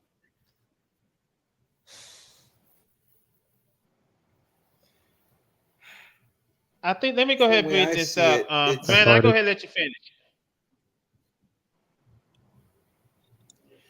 I was going to say, from the way I see it, it's like they say that they feel like they're running out of time, but in Phoenix, but at the same time, it's like they don't want to have those conversations about them relocating. Yeah, especially after what's going on with Oakland. No. I feel like they're basically saying like, "Hey, we're threatening to relocate if we don't get X amount X here and X there." I was like, "Are you stupid? Do you have concrete in your brain and in your ear?" Okay. No. Here's the thing. While those two are having some rough patches, there is a broadcasting update. Colorado Rockies have officially, I think, left Bally Sports and will now be joining the MLB production. Okay, then. They will stream all regular season Rocky games in Colorado, stream select Rocky games, so spring training games are free. Okay, then. Let me go ahead and bring this up. Because the Washington Nationals are no longer for sale. What? Did someone buy? No, they're not selling the team anymore. Oh, wait, really? Let me read the story. The story is from ESPN. Major League Baseball's Washington Nationals are no longer for sale, ending a search for a new owner after the team was on the market for nearly 2 years. Principal owner Mark Lerner told the Washington Post on Monday during spring training in West Palm Beach, Florida, that his family has determined that we are not going to sell the team. A national spokesperson confirmed the Post report. The Lerner family, which has owned this team since buying it from the MLB in 2006, began exploring a potential sale in April of 2022, Mark Lerner assumed control from his father, Ted, in 2018, and Ted Lerner died in February of last year at the age of 97.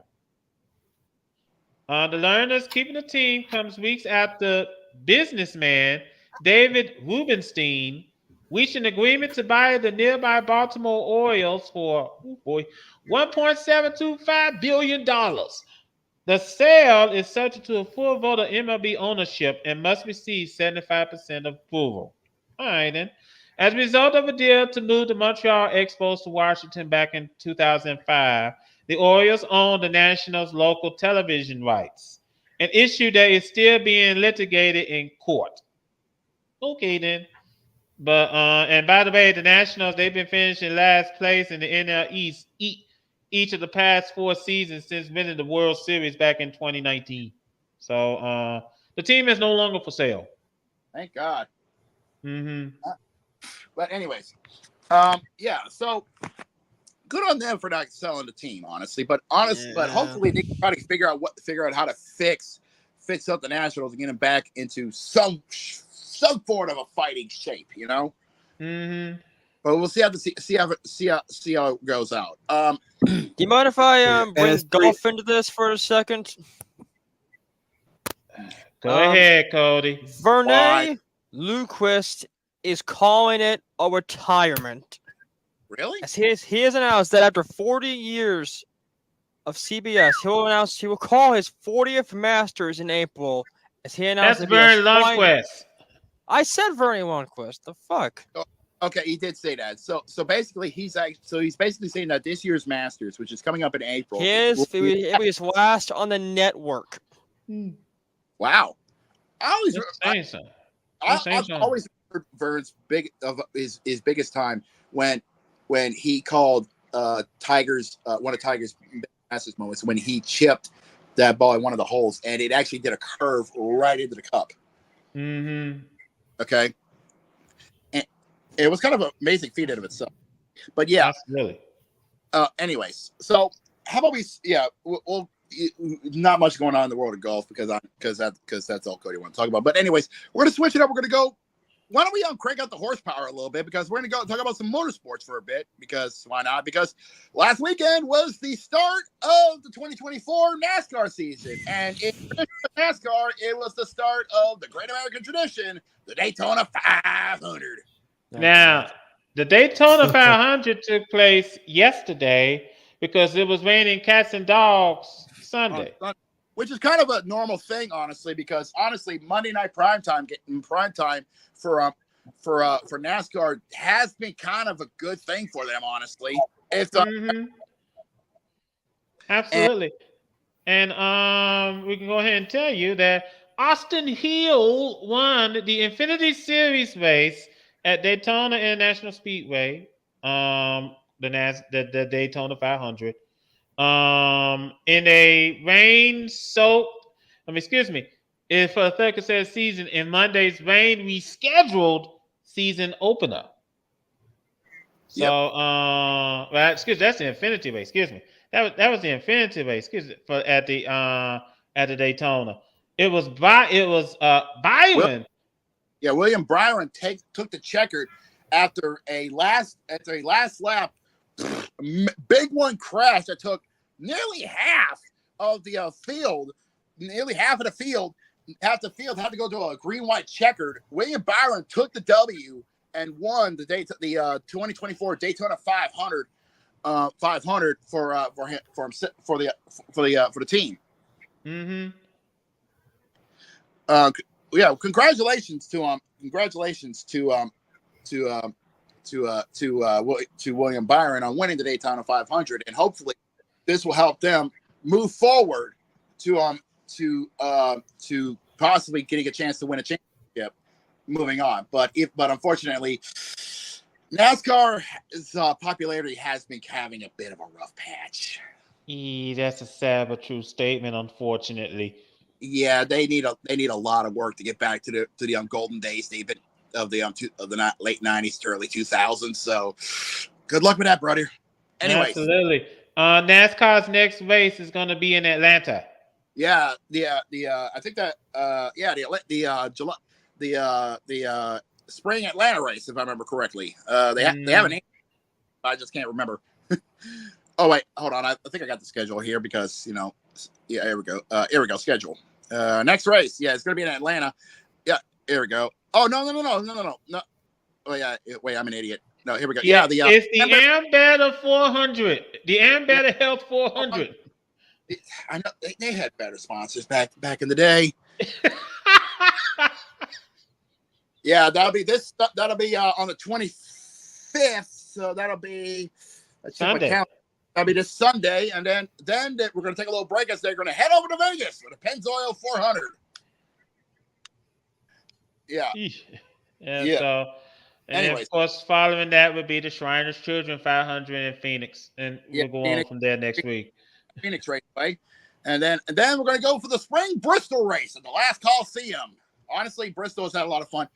Has always been a lot of fun, honestly. And spring Bristol races, they've always been a hellish. It's been I was going to say, that's the Food City 500.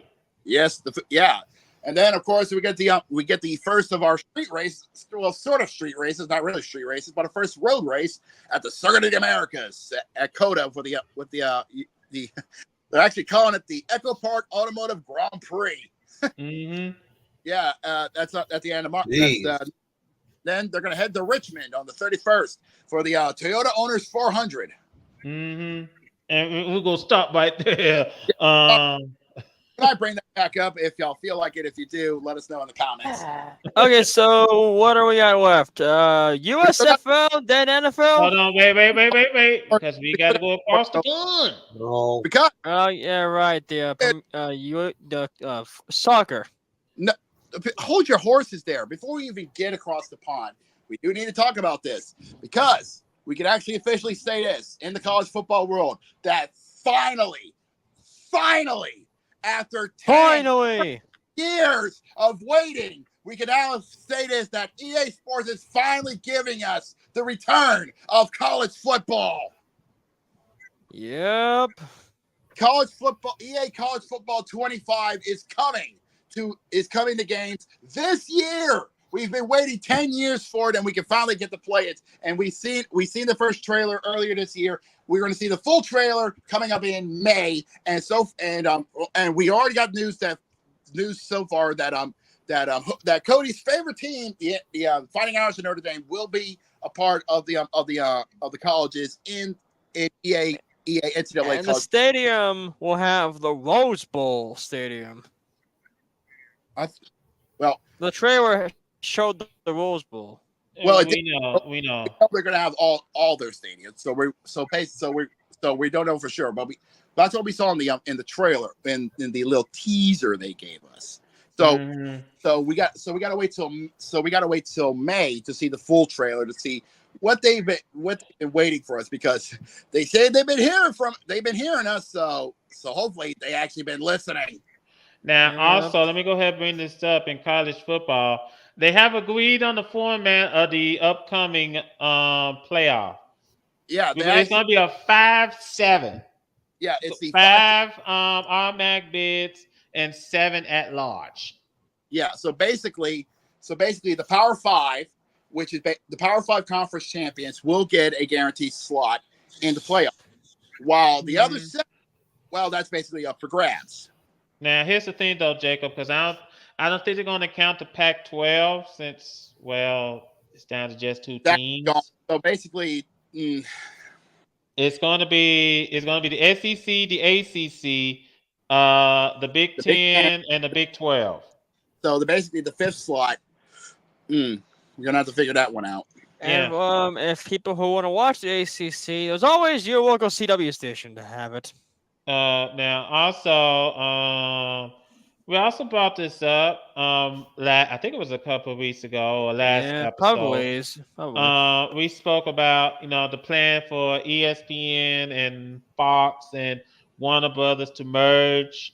Put together a streaming. Hold on, Carter. Put together a streaming app. Putting all into one streaming app. Well, we saw the price tag of it, and I'm not too sure. I'm not too sure. I'm not too sure. I'm not the only one that's not willing to cough up $30. Yeah, $30 a month for that. No. I can't afford $30 for gas. What do you think? $30 to I paid $60 for an external solid state drive. Yeah. Why would I pay $30 for a streaming service?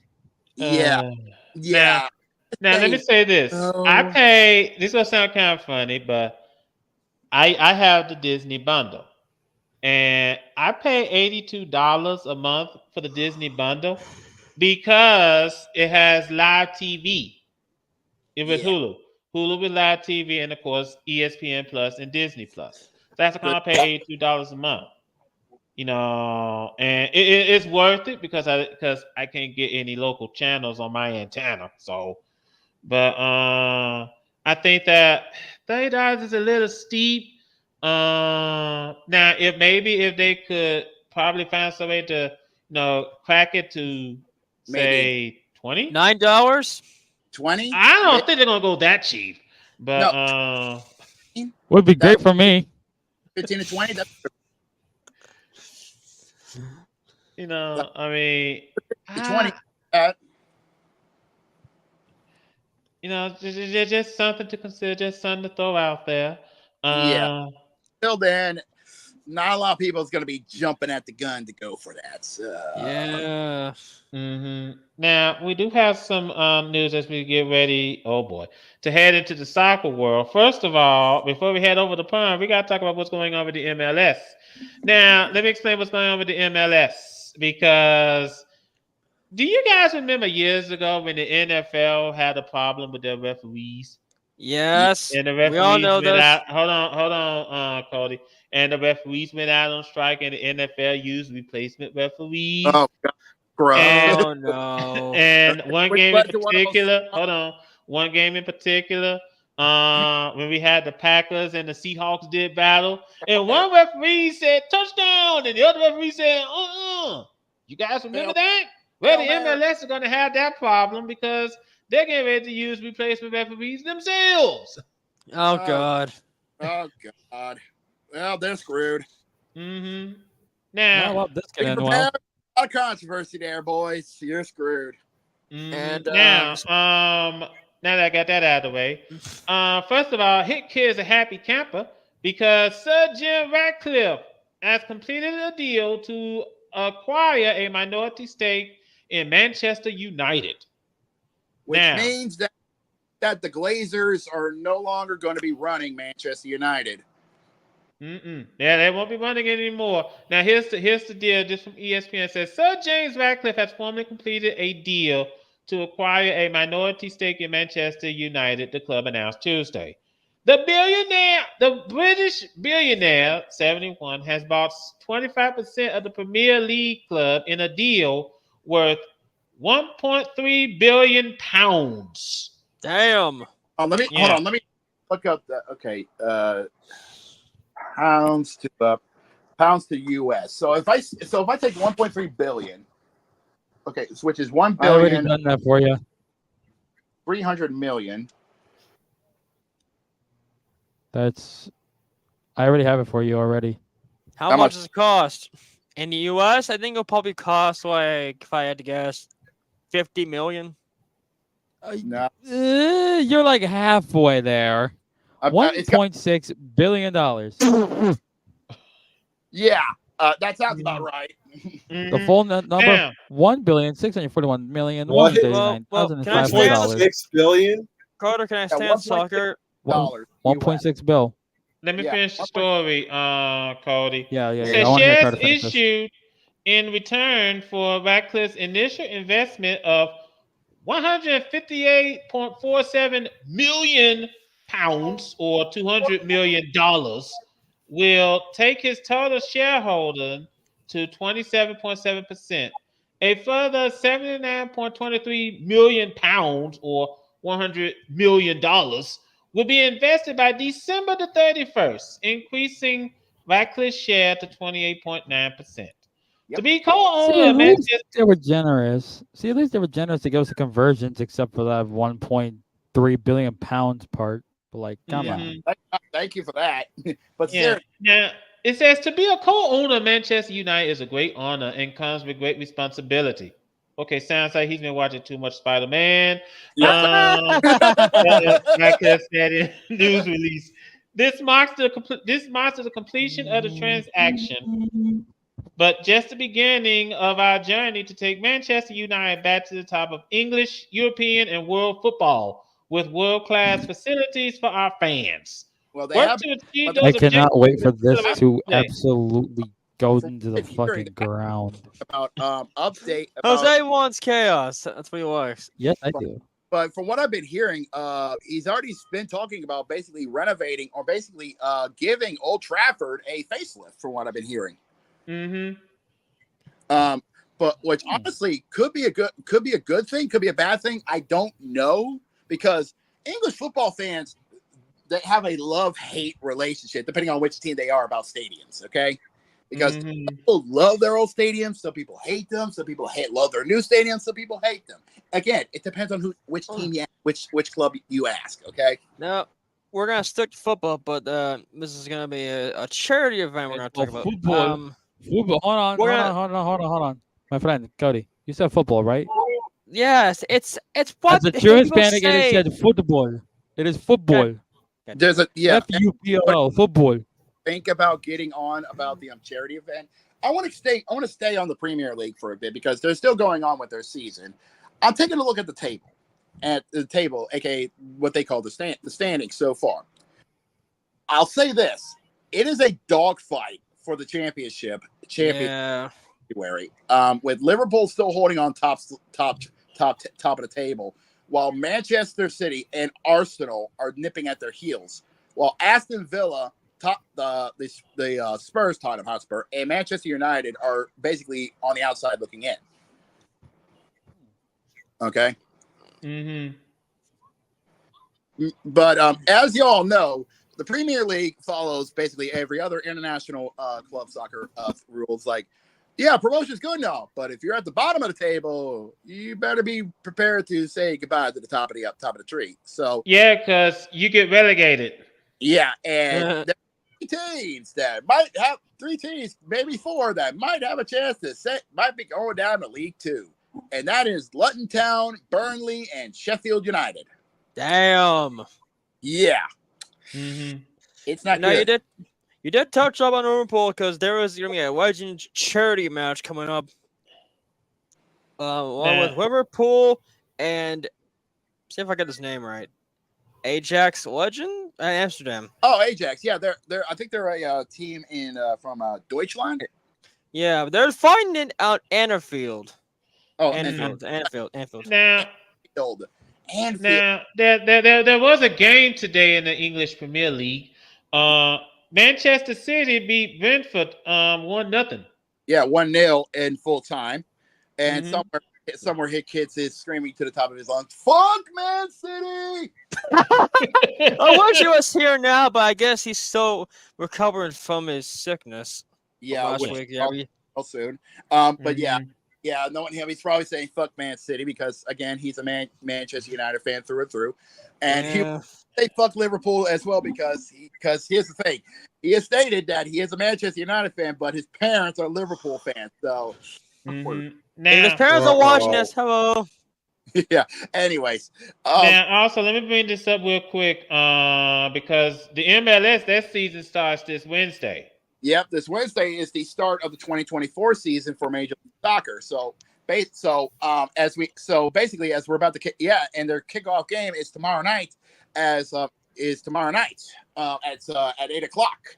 As Real Salt Lake will be playing host to FC United. I mean FC Miami. Or Miami, I can't remember. Yeah, it's Inter Miami CF. Okay, Inter Miami CF. Thank you. I'll just call me. They keep changing their names all of a sudden. Well, to be fair, what they're trying to do is they're trying to get as close to the way how European football names their teams as possible. That's how come we have like Real Salt Lake goes with Real Madrid, and that's a lot of united teams. I mean, hell, I mean, I'll just say this: Chicago still keeps their name, and Chicago then Chicago FC. Fire FC. Yep, can't they take their name?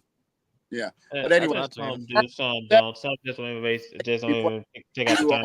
Miami into Miami, and then of course the Saturday slate has got a lot of big games on Saturday. On Saturday, we won't if there's gonna be a lot of big games on Saturday, and it's gonna be a lot of good games. So I'll say this here: MLS is to a lot of sports fans in the United States is like the redheaded stepchild. We know it exists. Yeah. I will say this: y'all say that, but you do realize there's a fan base there, and a lot of people like it. That is true. That is true. Otherwise, MLS wouldn't be at 29 teams right now. About to get ready to go to 30 when they let San Diego in next year. Yeah, so y'all can call it the redheaded stepchild of U.S. sports all you damn well please. It's got a fan base, and it's been here for a good while, despite near bankruptcy. So, so MLS is telling all those haters and stuff to stick it. Yeah. Now then, stick on, because this is something I've been wanting to talk about, because while everybody else is getting ready to do their thing, big things have been going on in the international world, because as everybody knows, I wish I had a soundboard for it. The Champions League has now gone into the knockout stages. We are Champions League. No, I do not have that sound. 16. We have now entered the round of 16 in the 2023-2024 Champions League. And basically, we've almost everybody in the round of 16 has just finished up their first legs, except for two tomorrow. So far in the round of 16, Man City has already beaten finished their first leg, beating Copenhagen 3-1. That'll be going into their aggregates for their next game, for the second leg. Real Madrid took care of Red Bull Leipzig 1-0 in full time. PSG took care of Real Sociedad 2-0. SS Lazio took care of FC Bayern 1-0, even though Bayern had a bad luck because one of their boys got a red card. Looks like Jacob left. Should we pause and wait until he comes back? I think he'll be back shortly. We're looking at our little. Sorry about that. What happened, Jacob? Decided to shit itself. I'll say shit itself for no reason. So I was saying, FC Bayern had to play with 10 teams due to the fact that one of their players got a red card. PSV and Borussia Dortmund went to a 1-1 draw at full time, so they're going to be having a 1-1 aggregate going to their second leg. Inter Milan went to a 1-0 win over Atletico Madrid in full time, and then the last two first leg games will be playing tomorrow, both at 3 o'clock Eastern. Porto and Arsenal will be playing tomorrow, and Napoli and FC Barcelona. That's very good. And if you're probably wondering what's with all the legs, it basically the Champions League runs a 2-game series for their eliminations. Basically, they play two matches. The first matchup, when they get stunned, the scores carry over to the second game, which is run on an aggregate system. And if you win the second game, well, you got to have more points than your first game. Okay, and if you knock that out, well, guess what? You move on to the quarterfinals, which is the round of 8. Now then, now that is pretty much all out of the way, we can go ahead and shift focus here. First and foremost, even though the regular season is done in the NFL, this is the meat and potatoes. Wait, Carter. There's something I did see on I think, you paused this here. There is now a West for the. We were just about to get to that. I was getting to that. Yeah. Well, sorry, I didn't know you were going to. Yeah, Hey. yeah. Let me go ahead and get this I out. want to hear this, Carter. Can I please talk about this since Who's Your Man decided to bring it up, even though Go we were ahead. going to? So the regular season is done. We have crowned a Super Bowl champion. We did bring this up last week. Yes, the Kansas City Chiefs won their 4th championship in the franchise history, their 3rd in 4 years. Congratulations to them. But there was some controversy that happened, not by the players, definitely not by the teams, but by the fans. You see, last week, dumbasses. Cody. Hoosier. Okay, I'm saying this now. I'm saying this now and forever because I was going to bring this up last week, but we decided not to. I'm making an executive decision right here and now. Who's your man? You keep acting up like this, I'm putting you on this. I'm putting you on suspension. Okay, so meaning if you keep acting like you are, you're out of the bar. Fine. Yeah, good. Anyways, Jacob, you were saying. Thank you. As I was saying. So, as is tradition with Super Bowl champions, what do you do when you win a Super Bowl? Simple. You have a parade to celebrate with the fans, saying like, "Hey, we're world champions! We did it!" Which is good. No, yeah, you celebrate with the community. You give them love and support. So, thanking them for being with you for all this season and all that stuff. Well, that's fine and dandy until KC. You see, when KC was doing their parade, some jackasses decided to ruin it. And I don't mean like by throwing stink bombs or smoke bombs or any of that crap. No. They decided, in their infinite wisdom, to bring guns to the parade and started shooting out the place. Mm-hmm.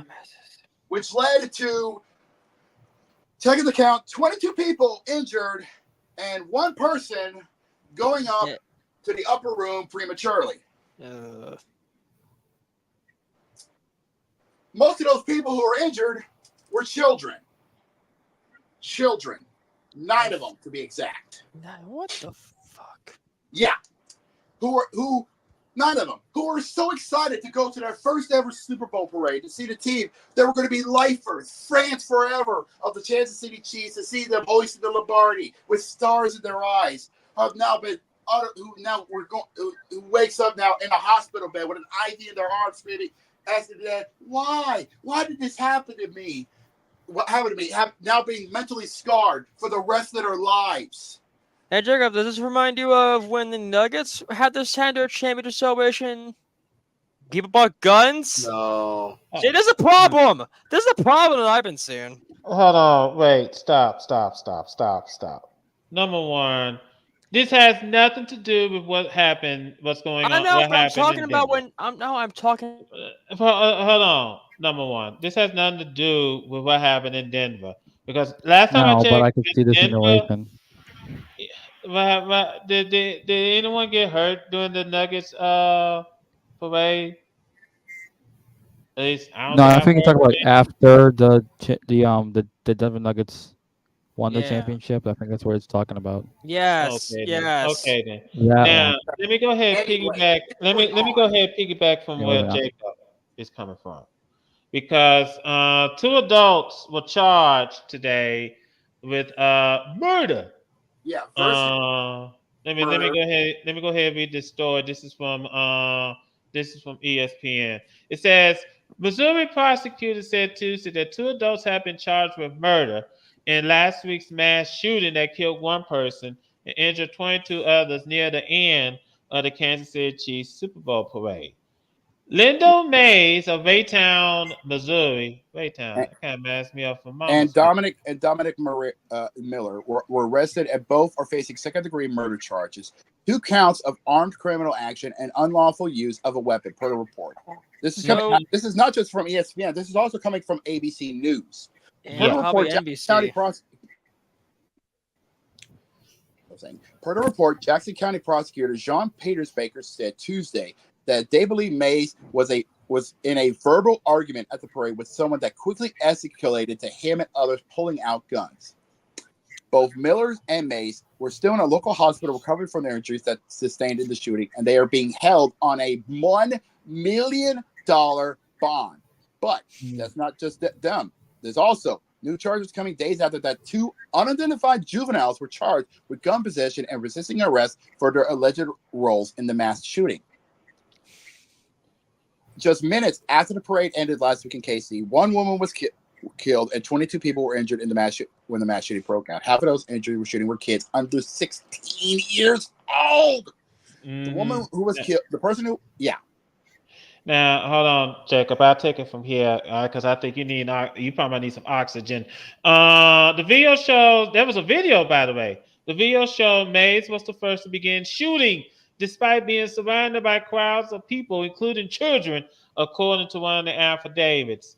Mays told detectives that he hesitated shooting because he knew there were kids there, according to the affidavit. He told investigators he began firing after someone in the other group said, "I'm going to get you," which he took to mean they would try to kill him.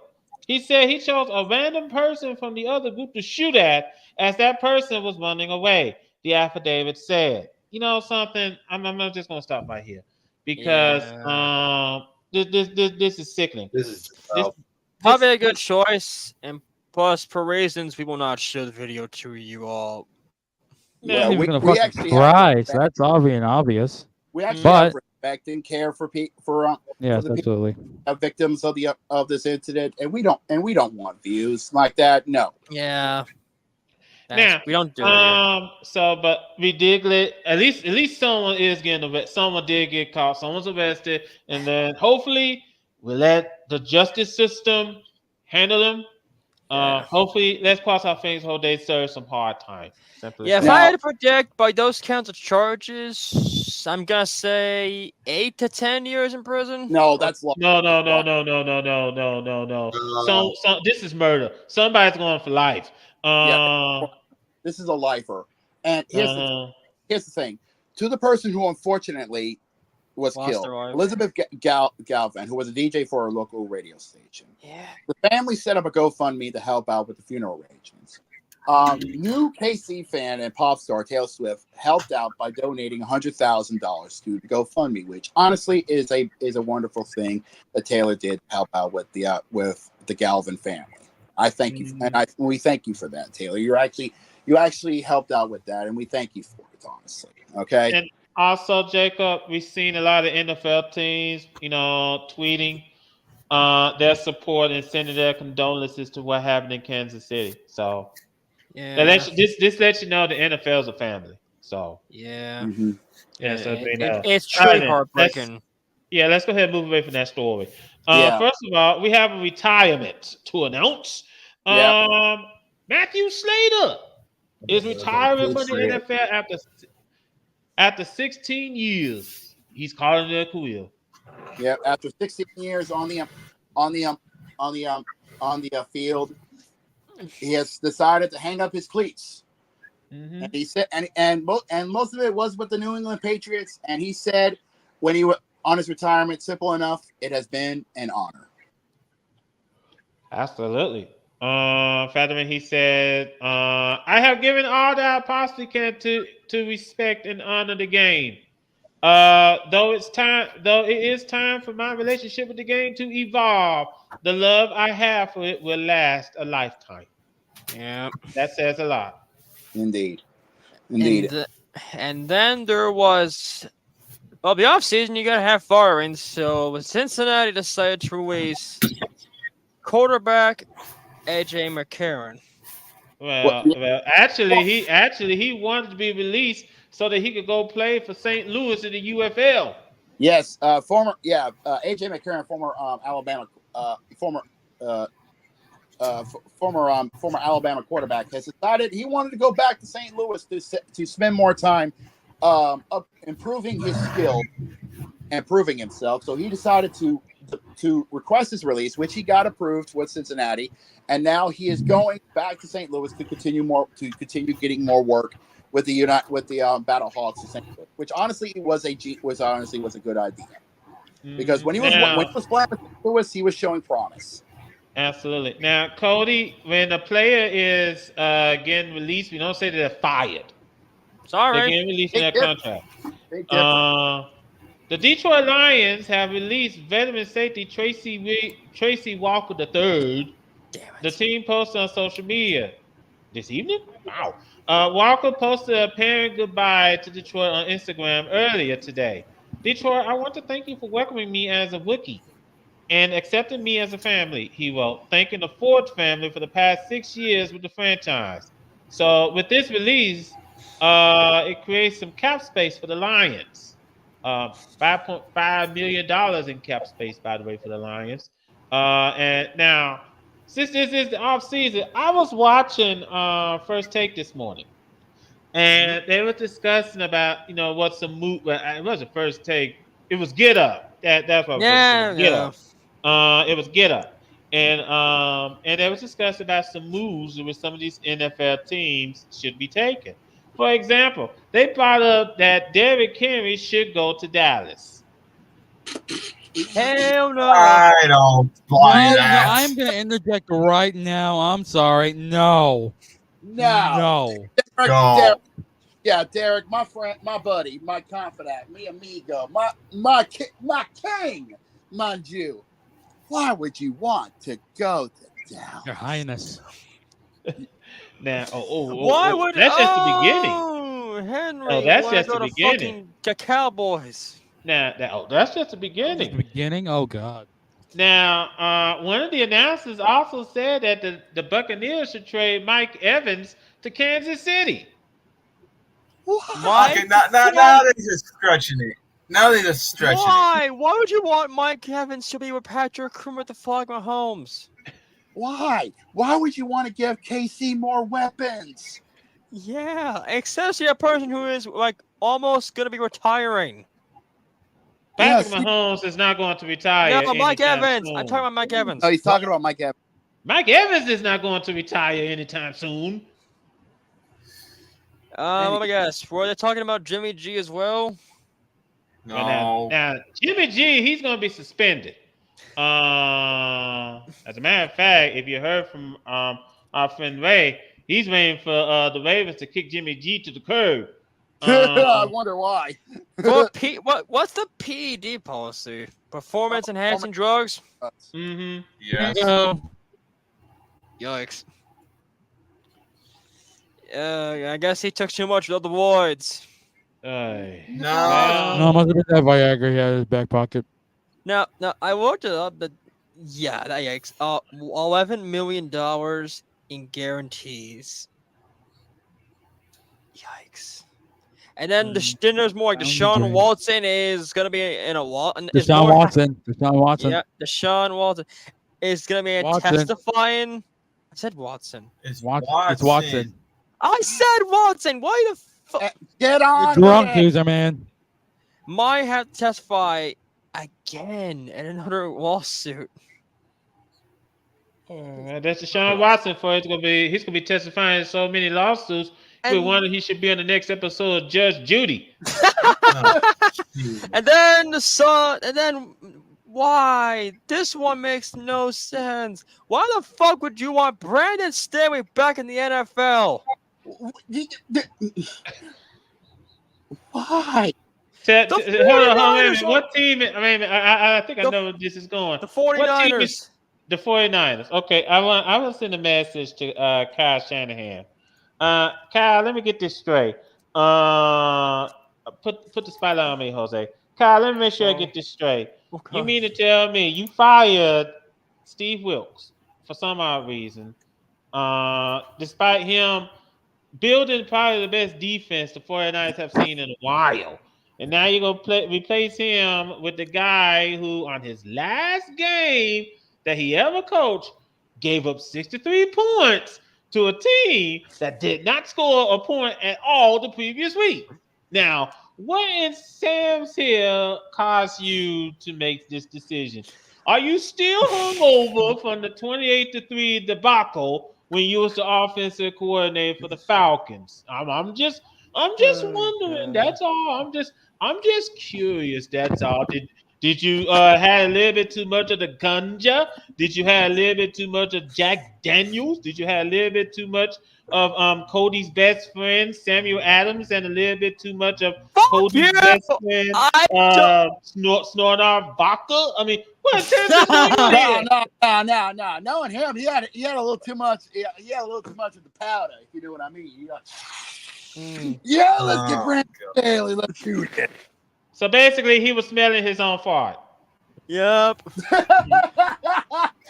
The only, No. the only crown jewel for this, the only crown jewel of this, if they is only if they hire Matt Ryan. Now here's the thing: the Chiefs are No. no. The Chiefs are not gonna pick. You know, they may pick up the option on an All-Pro DT Chris Jones' contract. They might have the right to franchise tag him. Yeah. Hold on. $4.25 million. I do have some good This news. is interesting. Go ahead, Jose. Chris, I think Brandon could agree with me that Chris Jones isn't a bad DT. Not gonna lie. What do you think? He's there. I mean, I'll put it that way to you. Yeah. He's good. But Now, I don't know about tagging him because Yeah, that's what I'm thinking. now I do have some good news to report. Bears great Steve McMichael is improving from a staph infection. Yes. He's slowly healing, but remember also he's also dealing with a battle known simply as ALS. Yeah. Lou Gehrig's disease. What he looks like, you'd be like, "Oh my God, that's Steve, that's Mongo." Yeah. And you know what? I was discussing this on the previous on a different server. And they said, and I know the person brought up, man, that's Steve Uncle with Michael. And I said, hey, ALS can do that to you. And if anyone has watched the ESPN portion of the Super Bowl, I watched Steve Mongo's documentary. It was just sad to see. When it was announced that he got into the Pro Football Hall of Fame, I was like, yes, he fucking deserves it. He brought the Bears to a championship. Yeah, but after what happened to him, man, I feel horrible. Like he can't even talk. The only way he can is by blinking. Like one for yes or no. Well, was that, or he has to press one of those buttons? Yeah, he has a barely big do screen. that as well. He's basically comatose, and it's horrible. So it's a question on if he makes it to Ohio. I don't think he's going. Because in order for him to get to Canton, because you got to pretty much pack everything. His oxygen, a bed, bed, pretty much everything. So what I think will happen, I think his wife will accept the induction. Yeah, I feel like that's the only way that's going to work, and I feel horrible because that man has done so much, not just in football, but in pop culture as well. Lest we forget, his time in wrestling as well. He's a former tag team champion and was one of the members of the Four Horsemen. And plus, he was involved in Goldberg's undefeated streak where he took anyway, bench wrestling and then it was also announced that Dwight Freely will be inducted into the Pro Football Hall of Fame. His documentary I posted on the Discord server. He got inducted. He thought he was going for a photo shoot. He's like, and he thought, no, this couldn't be. I'm happy that Dwight is going into the Pro Football Hall of Fame. He got the Colts to Super Bowl back in 2007. Oh yeah, Super Bowl 41, aka the Super Bowl. Yep. With one of the best halftime shows ever, with Prince doing his thing in the rain. And he said before even the game started, he was talking to one of the producers, said, "You know it's going to rain." I was like, "Yeah." He's like, "Are you okay with it?" I was like, "Can you make it rain harder?" I was like, "Legend." Legend. And then Mother Nature said, "All right, hold my beer." Legend. I guess he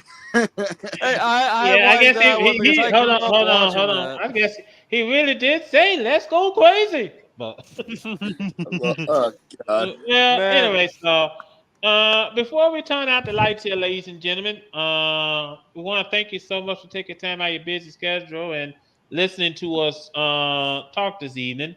Mercifully, thankfully, Yeah. We're not eating quote tonight. Thank God. Mr. already- Mike yeah. Jamal's busy. Okay, Hits still recovering. Either way it goes, we got the NBA season gonna start right back up and going on Thursday, so looking forward to that. Big games tonight on the ice. Also, we gonna have are we gonna see some upsets tonight, or do we have to pitch in and get Jose some KO Pete because sometimes he's gonna need it. Before Go we head ahead. out, Jose told me something last week. He wanted to change something. Jose, I want you to play it. Just play it. What? All right, but before we do, right, I want to explain something first before we turn off the lights here. That Cody, you did send me something, didn't you? Yep. What? Yeah, I think I might as well just pull this up real quick. This Why is just not? a. What did you? Why don't we go through this a little bit? Oh. Colts are number 2. Yep, No. yep, your goals are number 2. I'm actually pretty happy about that. I'm not gonna lie to you. Number 2, My a Saints are number drunkest 3 with fan a base. .8 on the blood alcohol content. And look at the Chiefs. The Chiefs are like second to last. Well, might just go ahead and take the line from whose line is it in there? Oh, ID. Oh my God. Are you serious? Like the fact? Are you serious that my Saints are third for drunkenness? I get it, Bourbon Street and all that. 0.80. Colts are 0.85, and the Titans are 0.93. Oh God! Oh boy! Well, Okay. boy, I feel sorry for.